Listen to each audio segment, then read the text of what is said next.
Gente, estou aqui na praia de Salinas, no estado do Pará, passando para trazer mais uma palavra ao seu coração.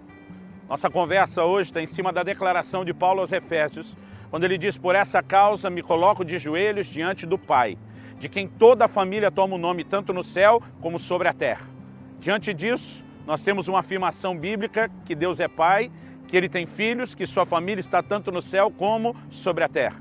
Você já deve ter ouvido a frase Deus é Pai. De acordo com o texto, ela pode ser verdadeira. Não significa que automaticamente todos sejam filhos de Deus. Se você quiser entender um pouquinho mais sobre isso, fique comigo e nos próximos minutos nós vamos ter uma conversa honesta, franca e bíblica sobre esse assunto. Deus é Pai.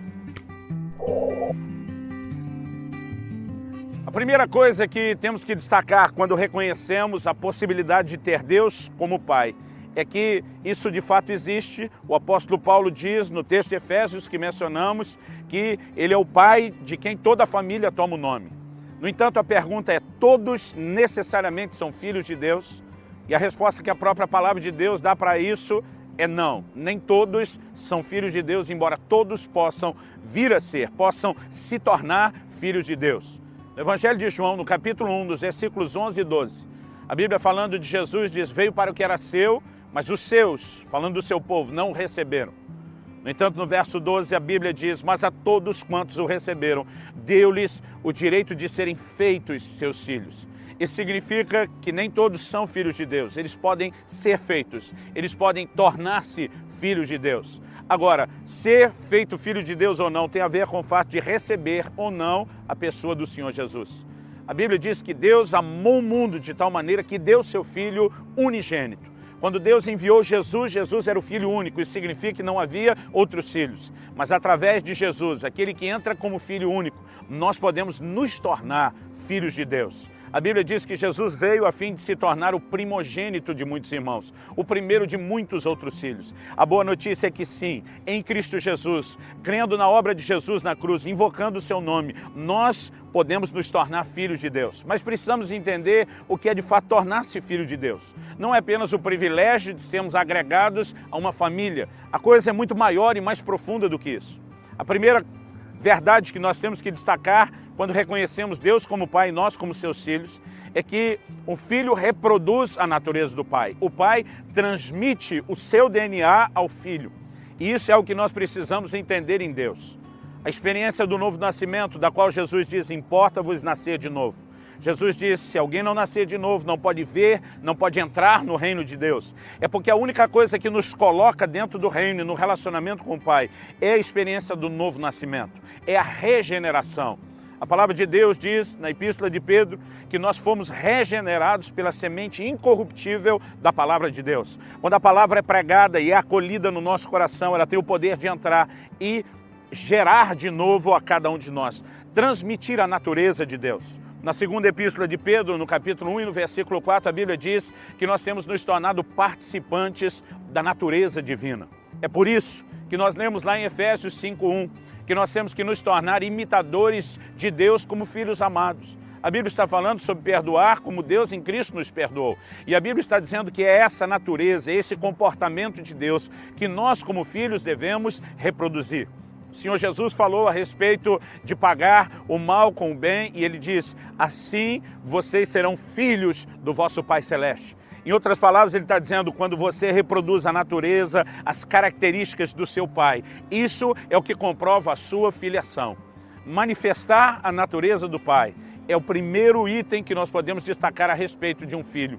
E eu quero lhe perguntar, se você já se considera filho de Deus, você tem reproduzido, você tem manifestado a natureza amorosa, perdoadora, misericordiosa de Deus nessa terra? Você tem se separado do pecado para andar em santidade? Você tem reproduzido esse código genético de Deus? Porque isso é a primeira verdade a respeito de um filho. A segunda coisa que nós podemos destacar, olhando pela perspectiva de que Deus é Pai, é que o filho, na verdade, ele tem uma herança.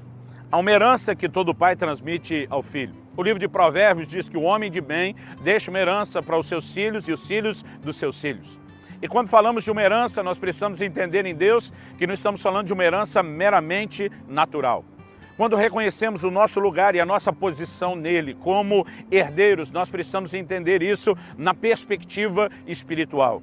A Bíblia diz que nós somos herdeiros de Deus e co-herdeiros em Cristo Jesus. Essa expressão co-herdeiro significa herdeiro juntamente com. É isso que me deixa empolgado. Isso significa que nós somos tão herdeiros quanto Jesus é. O mesmo Jesus que diz tudo que é do Pai é meu, o mesmo Jesus que nos sinaliza claramente participar de todas as coisas, ser um só com o Pai, que tem essa herança toda, ele nos apresenta essa visão de que nós somos tão herdeiros quanto Ele. Isso significa que temos não apenas a vida eterna, mas todo o reino do Pai à nossa disposição. Pensar nisso é algo empolgante demais para mim, para o meu coração. Eu olho para alguns que rejeitam Jesus e a possibilidade de serem herdeiros. Eu olho alguns que se tornaram filhos e ao longo do caminho se perderam o foco, perderam o propósito, perderam a sua própria fé. E muitas vezes nós reconhecemos que a primeira perspectiva que foi perdida é da eternidade, é daquilo que nos aguarda. Normalmente, quando enfrentamos algumas tribulações, elas podem trazer desânimo. Mas em Romanos 8,18, o apóstolo Paulo diz: eu tenho para mim que as aflições do tempo presente não podem se comparar com a glória que em nós será manifesta. Há algo que nos aguarda para o futuro, há uma herança eterna. A Bíblia diz: a nossa pátria está nos céus, de onde aguardamos um Salvador, o Senhor Jesus, o qual transformará o corpo da nossa humilhação para ser igual ao corpo da sua glória. A Bíblia foca não apenas uma pátria, um lar celeste que nos aguarda, um lugar bendito que nos foi reservado, mas nos dá essa perspectiva de usufruirmos da mesma herança, da glorificação do corpo que o próprio Senhor Jesus tem. E nós precisamos entender que parte dessa herança envolve aquilo que nos aguarda no futuro, mas parte dessa herança envolve algo que nós podemos experimentar em Deus desde já. Em 1 de João, no capítulo 3, no versículo 2, a Bíblia diz: amados, agora somos filhos de Deus, e ainda não é manifesto o que havemos de ser. Sabemos que quando Ele se manifestar, seremos semelhantes a Ele, pois assim como Ele é, nós o veremos. A Bíblia está dizendo: agora somos filhos. Depois parece que haverá algum upgrade, uma atualização, algo mais nos aguarda, mas nós já podemos viver o direito de filhos desde já. A palavra do Senhor nos mostra nos evangelhos que uma pessoa se aproxima de Jesus pedindo libertação para sua filha que estava horrivelmente endemoniada.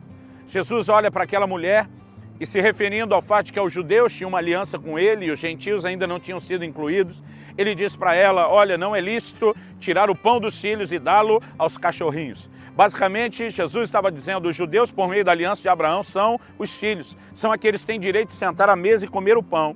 Você é alguém que tem convívio na casa, tem proximidade, até benquista aqui, ele usa a figura de um cachorrinho de estimação, mas está dizendo: você não está na mesma posição dos filhos para se assentar à mesa e comer com eles. Essa mulher vira para Jesus e diz: sim, mas os cachorrinhos comem das migalhas que caem da mesa. Basicamente, ela está dizendo para Jesus o seguinte: eu posso ainda não estar na condição de filha, mas cá entre nós os filhos não estão aproveitando tudo que é deles. Eu não quero usurpar o direito dos filhos, mas eu quero aproveitar parte daquilo que eles estão jogando fora. Jesus olha para essa mulher e diz: grande é a sua fé, e naquele mesmo instante, a filha dessa mulher recebe cura e libertação. Agora, se tem cura e libertação à minha e à sua disposição, quando a gente já se aproveita das migalhas, a pergunta é: o que não está à nossa disposição quando nós decidimos nos assentar à mesa como filhos? Quando nós assumimos o nosso lugar e a nossa posição em Deus? Precisamos entender que, além do privilégio de participar da natureza divina, nós nos tornamos herdeiros de Deus em Cristo Jesus. Em terceiro e último lugar, quando reconhecemos que Deus é Pai, nós precisamos entender o amor que esse Pai nutre pelos seus filhos. Talvez a sua experiência com paternidade, com a figura paterna, pode ter sido a melhor do mundo. Talvez possa não ter sido tão boa, talvez possa até ter sido a pior. A verdade é que você não pode olhar para Deus na perspectiva apenas da sua experiência. Nós precisamos entender o coração amoroso de Deus como Pai em relação aos seus filhos. Em João, no capítulo 3, no versículo 16, a Bíblia diz: Deus amou o mundo de tal maneira. Este tal maneira poderia ser visto a tal ponto, tão intensamente, tão loucamente, que Ele deu o seu próprio Filho Jesus. O apóstolo Paulo reforça isso em Romanos 8,32 e diz: se Deus não poupou nem mesmo a seu próprio Filho, antes o entregou por amor de nós, como não nos dará juntamente com Ele todas as coisas? Em outras palavras, O apóstolo Paulo, pelo Espírito Santo, está dizendo: se Deus deu o que ele tinha de melhor, se ele chegou ao ponto de dar Jesus, ele faz qualquer loucura por você. Ele está disposto a fazer qualquer outra coisa por você. E nós precisamos viver um relacionamento com Deus, que, embora a gente entenda o temor do Senhor, a necessidade de do lado de cá andarmos em obediência, mas que entenda o amor profundo que o Pai Celestial nos tem.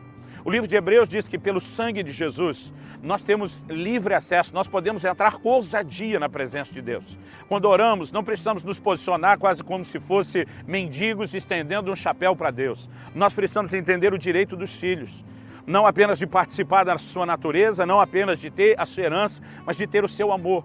Jesus diz: olha, se vocês são maus, sabem dar boas dádivas aos filhos de vocês, quanto mais o Pai Celestial não dará coisas boas àqueles que o pedirem. Entender o amor de Deus nos leva além da salvação, além de entender a herança, nos leva a entender a proteção, o cuidado e a disposição de Deus de intervir nas nossas vidas. Minha oração é que você possa assumir o seu papel de filho e viver com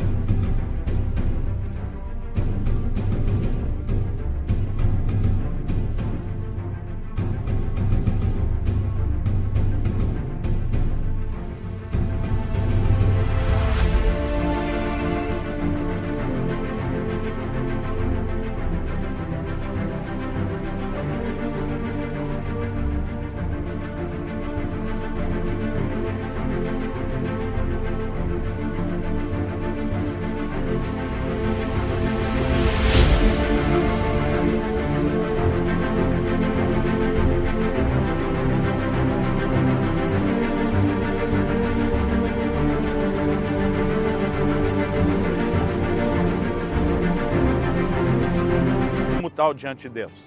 Meu desejo é que, se você que me assiste ainda não se tornou filho de Deus, que você se posicione em Cristo Jesus, que você possa confessá-lo como Senhor, que você possa crer de todo o coração naquilo que Ele fez por você na cruz, render a sua vida a Ele, dessa forma se tornar filho de Deus, para então de boca cheia poder dizer junto conosco: Deus é Pai.